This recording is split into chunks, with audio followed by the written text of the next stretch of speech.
নমস্কার, আপনারা সবাই কেমন আছেন? আশা করি সবাই ভালো আছেন, সুস্থ আছেন। বং লাইফ এন্ড লিভিং এর আরেকটি ব্লগে আপনাদের অনেক স্বাগত জানাই। পারিপার্শ্বিক পরিস্থিতির জন্য কয়েকদিন ব্লগ দিইনি, কিন্তু জীবন তো থেমে থাকবে না। আমাদের নিজের কাজও করতে হবে, সঙ্গে আন্দোলন চালাতে হবে যাতে তাড়াতাড়ি বিচার পাই।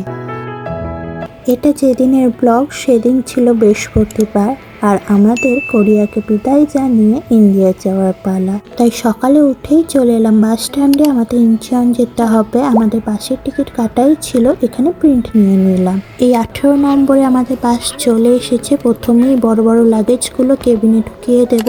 এই যে জিয়নজু থেকে ইনচিয়ন যাওয়ার বাস 6:30টার সময়। আমরা বাসে উঠে পড়লেই বাস ছেড়ে দেবে। আমরা প্লেনের টিকিট কাটার আগেও বাসের টিকিট কেটেছিলাম প্রায় 2 সপ্তাহ আগে। তাও দেখুন আমাদের পেছনে সিট হয়েছে। এই 6:30টার বাসটা খুব তাড়াতাড়ি ফিল আপ হয়ে যায়। আর এই যে ঠিক 6:30টার সময় বাস ছেড়ে দিল। এবার এই জিয়নজু শহরটাকে বিদায় জানিয়ে আমাদের যাত্রার সূচনা করলাম। এই যে বাড়ির রাস্তাটা চলে গেল। এই জিয়নজু শহর থেকে ইনচিয়নের দূরত্ব প্রায় 211-12 কিলোমিটার, আর টাইম লাগবে 2.5 ঘন্টা। এতটা সময় চুপচাপ বসে থাকার থেকে একটু ঘুমিয়ে নেওয়া যাক। প্রায় 1.5 ঘন্টা পর এখানে একবার স্টপেজ দিয়েছে। কোরিয়ার প্রত্যেকটা বাস জার্নিতেই একটা করে স্টপেজ দেয়, সেটা 1.5 ঘন্টা পর বা 1 ঘন্টা পর। এখানেই স্টপেজ দিয়েছে, আর মাঝখানে কোনো স্টপেজ দেবে না। তাই এখানে রেস্টরুম, একটু খাবার খেয়ে তারপরে উঠবো। এই স্টপেজটা বেশ বড়। এখানে রেস্টরুমটাও যেমন বড়, সেরকম প্রচুর ফুড কোর্টও আছে। আমি এখান থেকে কোনো খাবার নিচ্ছি না, কারণ আমি অলরেডি বাড়ি থেকে খাবার প্যাক করে এনেছি। এখন সামার বলে দেখুন কত সকালে বেশ সুন্দর রোদ উঠে গেছে, আর চারিদিকে বিভিন্ন গাছে ভর্তি এবং বিভিন্ন রকম ফুলও ফুটে আছে। ওই যে আমাদের বাস দাঁড়িয়ে আছে, এখানে 15 মিনিট মতন হোল্ড করে তারপরে বেরিয়ে পড়বে। চলুন ততক্ষণ একটু রোদে দাঁড়িয়ে থাকি। এখানে বাসটা প্রায় 15 মিনিট ধরে দাঁড়িয়ে ছিল। আমরা রেস্টরুমও ইউজ করে ফেলেছি আর টিফিনও খেয়ে ফেলেছি। এবার চলুন বাসটা ছেড়ে দেবে। তো আমরা উঠে বসি। কোরিয়াতে বাসে উঠলে কেউ কোনো কথাও বলে না, আর সেরকম কেউ খাবারও খায় না, পুরো চুপচাপ থাকে। এখন আমাদের 1.5 ঘন্টা যেতে লাগবে, আর বাইরের এই সৌন্দর্যটা অপূর্ব লাগছে। চলুন এখন একটু রেস্ট নিয়ে নিই। আমরা প্রায় 1 ঘন্টা চলে এসেছি। ওই যে দূরের বিল্ডিংগুলো দেখতে পাচ্ছেন, এটা হচ্ছে সিওলের লাস্ট প্রান্ত। এরপরই সমুদ্র শুরু হবে, আর সমুদ্রের ওই পারই হচ্ছে ইনচিয়ন। তো এই সমুদ্রের মধ্যে একটা ব্রিজ আছে, সেটা দিয়েই আমরা যাচ্ছি। প্রায় আবার 1 ঘন্টা ঘুমিয়ে নিলাম। এবার খুব ফ্রেশ লাগছে। আজকের তো সারা দিন জার্নি, তাই বাসেই যা ঘুমিয়ে নিলাম। প্লেনে সেরকম ঘুম আমার আসে না, তাই প্লেন জার্নির পরে শুরু হবে, তাই ঘুম সেরকম আর আসবে না। আর ওই দেখুন নীল সমুদ্রের ওপর সব জাহাজ চলাচল করছে। বেশিরভাগটাই হচ্ছে মালবাহী জাহাজ, কারণ এই জাহাজপথেই বেশি পণ্য পরিবহন করা হয়। আর এই সমুদ্রের ওপর লম্বা ব্রিজের ওই পাশেই হচ্ছে ইনচিয়ন এয়ারপোর্ট। ওই দেখুন সমুদ্রের ওপর কত ছোট ছোট ক্রুজ।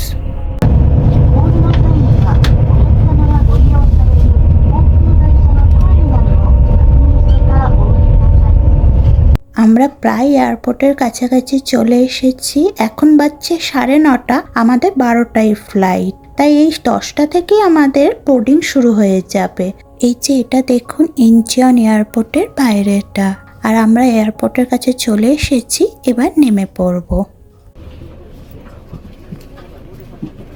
আমরা এয়ারপোর্টের ভেতরে ঢুকে পড়েছি। প্রথমেই আমরা চেকিং করে নেব। আর এই যে টাইম টেবিলে 12:05 আমাদের ফ্লাইট। তো আমরা এইচ কাউন্টারে চলে যাব, সেখানেই এয়ার ইন্ডিয়ার কাউন্টার। সেখানে প্রথমে ব্যাগ ড্রপ করব, চেকিং করে নেব। ওই তো H2A। ইনচিয়ন এয়ারপোর্টটা অনেক বড়, এদিক থেকে ওই দিকে যেতে অনেকটা টাইম লেগে যায়। ওই যে এইচ কাউন্টার দেখা যাচ্ছে, ওটাই হচ্ছে এয়ার ইন্ডিয়ার কাউন্টার। এই দেখুন এখানে কতটা বড় লাইন পড়েছে। চলুন গিয়ে লাইনে দাঁড়াই, সেখানে চেকিং করে বোর্ডিং পাসটা নিয়ে নিই। এই যে ব্যাগ ড্রপটা করে দিলাম। এবার আমরা সিকিউরিটি চেকিং করব। আমাদের 2টো লাগেজ হয়েছে, একটা হয়েছে 27 কেজি আর একটা হয়েছে 15 কেজি মতন। এখন আমরা 30 নম্বর গেটের দিকে যাচ্ছি, সেখান থেকেই আমাদের আজকে ফ্লাইটটা ছাড়বে। এখানে আমরা বসে আছি, এখনো ফ্লাইট ছাড়তে 1 ঘন্টা দেরি। আর এই প্লেনে করেই আজকে আমরা আমাদের গন্তব্যস্থলে যাব।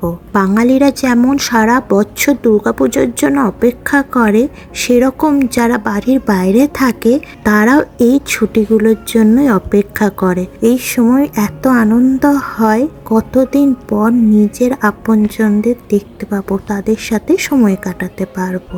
আমাদের বোর্ডিং শুরু হয়ে গেছে, এই যে আমরা লাইনে দাঁড়িয়ে পড়েছি, আমাদের বোর্ডিংও কমপ্লিট হয়ে গেল। এবার শুধু কয়েক ঘন্টার অপেক্ষা, তারপরেই আমরা ইন্ডিয়া পৌঁছে যাব। এই যে এটা হচ্ছে আমাদের সিট, এখানে কম্বল বালিশ সবই দিয়ে দিয়েছে। তবে এই যাত্রাপথে একটু অসুবিধা হয়েছে, সেটাও আপনাদের সাথে শেয়ার করব।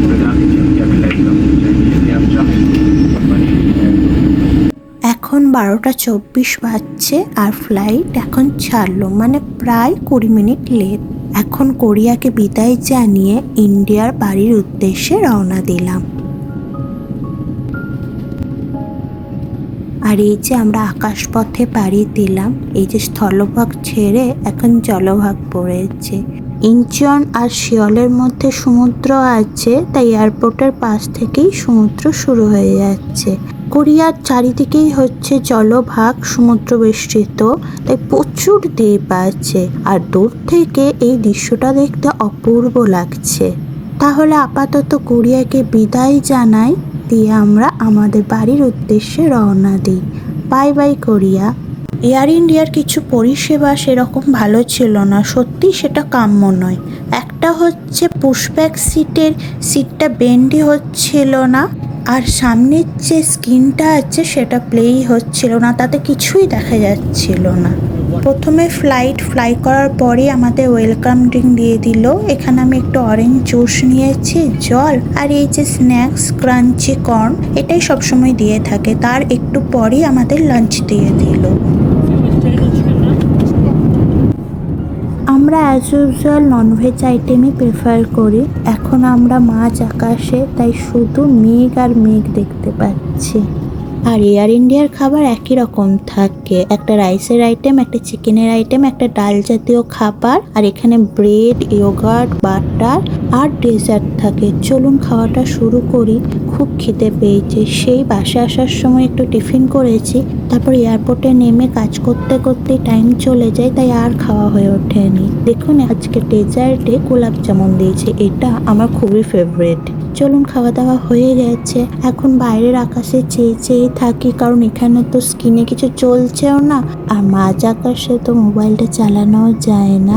আমরা প্রায় 6 ঘন্টার পথ অতিক্রম করে এসেছি। এখন আমাদের একটু টিফিন দিয়েছে, এখানে স্যান্ডউইচ আর জুস আছে। চলুন এটা খেয়ে নিই, আর 2 ঘন্টা পরে আমাদের ফ্লাইট ল্যান্ড করবে। এই 8 ঘন্টা ধরে টানা বসেছিলাম, একটুও সিটটা বেন্ড হয়নি। সত্যি এটা একটু কষ্টকর, টানা 8-9 ঘন্টা একভাবে বসে থাকা। তবে একটা ভালো কাজ, আমাদের পাশে একজন কোরিয়ান ভদ্রলোক ছিল, সে আগের সিটে চলে গিয়েছিলো, যেহেতু পুরো সিটটাই ফাঁকা ছিল। তাই আমরা দুজনের মতো বেশ স্পেস নিয়ে বসেছিলাম। আর দেখুন বাইরের দৃশ্যটা কি অপূর্ব সুন্দর লাগছে, মনে হচ্ছে যেন স্বর্গের মধ্যে দিয়ে যাচ্ছি। আমরা ইন্ডিয়া চলে এসেছি, ওই যে দেখুন দূর থেকে ইন্ডিয়ার মাটি দেখা যাচ্ছে। এটা দেখেই আমার মনে হচ্ছে আমি আমার নিজের জায়গায় ফিরে এসেছি। এই অনুভূতিটা কতটা আনন্দের সেটা আমি বলে বোঝাতে পারবো না। আর কিছুক্ষণের মধ্যেই আমরা দিল্লির মাটিতে ল্যান্ড করব। আর আমার খুশির কোনো ঠিকানা নেই যে কয়েক ঘন্টা পরই কলকাতা, তারপরে আমি আমার বাড়িতে উপস্থিত হব। আমরা দিল্লির ইন্দিরা গান্ধী ইন্টারন্যাশনাল এয়ারপোর্টে চলে এসেছি, এবার আমরা নেমে পড়ব।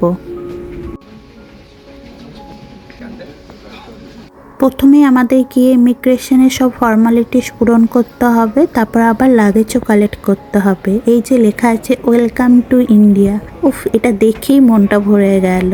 আর ইন্দিরা গান্ধী এয়ারপোর্টের এই জায়গাটা আমার সবচেয়ে সুন্দর লাগে, এই হাতের মুদ্রাগুলো দেখে। একদম ইউনিক আর অথেন্টিক একটা স্কাল্পচার করা আছে, অপূর্ব লাগছে। এই যে এখানেই আমাদের ইমিগ্রেশনের ফর্মালিটিসগুলো হবে। আমাদের ইমিগ্রেশনের সব কাজ হয়ে গেছে, এবার লাগেজ কালেক্ট করতে হবে। এখানে আপনাদের একটা ইনফরমেশন দিয়ে রাখি, কোরিয়া থেকে ইন্ডিয়া আসার সময় আপনাদের লাগেজ আবার দিল্লিতে নিতে হবে, তারপর এখান থেকে আপনারা যেখানে যাবেন আবার সেখানে লাগেজ ড্রপ করতে হবে। কিন্তু যখন আমরা কলকাতা থেকে কোরিয়া ডাইরেক্ট যাই তখন কিন্তু আর দিল্লিতে লাগেজ নিতে হয় না, ওটা ডাইরেক্ট গিয়ে আমরা ইনচন এয়ারপোর্টেই নিই। যেহেতু এখানে আমরা ইন্টারন্যাশনাল থেকে ডোমেস্টিকে যাচ্ছি তাই আমাদের লাগেজ কালেক্ট করে আবার এই যে ডোমেস্টিক ডিপার্চারে এখানে যাব, এখানে আবার লাগেজ ড্রপ করতে হবে। আমরা লাগেজ ড্রপ করে দিয়েছি। এখন প্রায় 7টা বাজছে আর খিদেও পেয়েছে বেশ, তাই আমরা ফুড কোর্টে চলে এলাম। কিন্তু অনেকক্ষণ ধরে সাউথ ইন্ডিয়ান দোকান খুঁজছিলাম কারণ আমার ধোসা খেতে খুব ইচ্ছা করছিল। এই 1 বছর ধরে কোনো সাউথ ইন্ডিয়ান খাবার খাইনি, কিন্তু কোনো সাউথ ইন্ডিয়ান খাবার পেলাম না, তাই আমরা ম্যাকডোনাল্ডে চলে এলাম। এখানে 2টো চিকেন বার্গার আর একটা কোল্ড কফি নিয়ে নিয়েছি, এটাই আপাতত খেয়ে নিই। আর এই যে আমাদের টাইম টেবিল, আমাদের 9টার সময় কলকাতার যাওয়ার ফ্লাইট, চলুন এখন সেই গেটের দিকেই যাই। 30 নম্বর গেট থেকে আমাদের বোর্ডিং করতে হবে, তো আমরা সেই দিকেই যাচ্ছি। আর দিল্লি এয়ারপোর্ট এতটাই বড়, এদিক থেকে অন্যদিকে যেতে অনেকটা টাইম চলে যায়। ভাগ্যিস এই চলমান রাস্তাটা ছিল, না হলে যেতে যেতে পায়ে ব্যথা হয়ে যায়।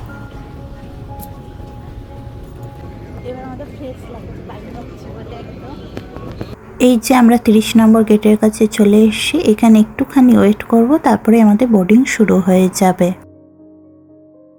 আমাদের বোর্ডিং কমপ্লিট হয়ে গেছে, এখন প্লেনে ওঠার অপেক্ষা। আর 2 ঘন্টার অপেক্ষা, তারপরে কলকাতা পৌঁছে যাব। তারপর বাড়ি পৌঁছাতে ওই ভোরবেলা হয়ে যাবে। আর এই ফ্লাইটে করেই আজকে আমরা কলকাতা যাচ্ছি। के दौरान लैपटॉप या अन्य बड़े इलेक्ट्रॉनिक डिसेबलिंग और डिस्ट्रॉइंग द लैपटॉप मोस्टली। আর এখন 9টা 23 বাজছে, আমাদের ফ্লাইট ছেড়ে দিল। আর 2 ঘন্টার অপেক্ষায় মানে 11:30টার সময় আমাদের ফ্লাইট কলকাতায় পৌঁছে যাবে। আর বাইরের এই অন্ধকার পরিবেশে চারিদিকে আলোয় আলোকময় হয়ে আছে, অপূর্ব লাগছে দৃশ্যটা। তার সাথে আমাদের আনন্দের কোনো ঠিকানাই নেই। এই 1 বছর পর বাড়ি যাচ্ছি, সেই অনুভূতিটা আলাদাই। এর মধ্যে আমাদের ডিনার সার্ভ হয়ে গেছে, এখন প্রায় 10টা 15 বাজছে, কিন্তু আমার আর খেতে ইচ্ছাই করছে না। আর আজকের মেনুতে আছে ডাল, জিরা রাইস, চিকেনের কোনো রেসিপি, আর ডেজার্টে আছে কাস্টার্ড। আমি অন্য কিছু না খেলেও এই কাস্টার্ডটা খাবো। এখন 11:30টা বাজছে আর আমরা কলকাতা পৌঁছে গিয়েছি। বাইরে এত অন্ধকার, তাই কিছু সেরকম বোঝাই যাচ্ছে না। কলকাতা के नेताजी सुभाष चंद्र बोस अंतर्राष्ट्रीय। এবার আমরা নেমে পড়ব। আমরা কলকাতা পৌঁছে গেছি। এখন ইন্ডিয়ান টাইম অনুযায়ী 12টা বাজছে আর কোরিয়ার টাইম অনুযায়ী 3:30। আর কলকাতা থেকে বাড়ি যেতে আমাদের এখনো 2.5-3 ঘন্টা লাগবে। এখন আমরা লাগেজ কালেক্ট করে নিলাম। ও ট্যাক্সি বুক করতে গেল আর আমি এখানে লাগেজগুলো নিয়ে বসে আছি। দেখুন গোটা এয়ারপোর্টটা ফাঁকা হয়ে গেছে।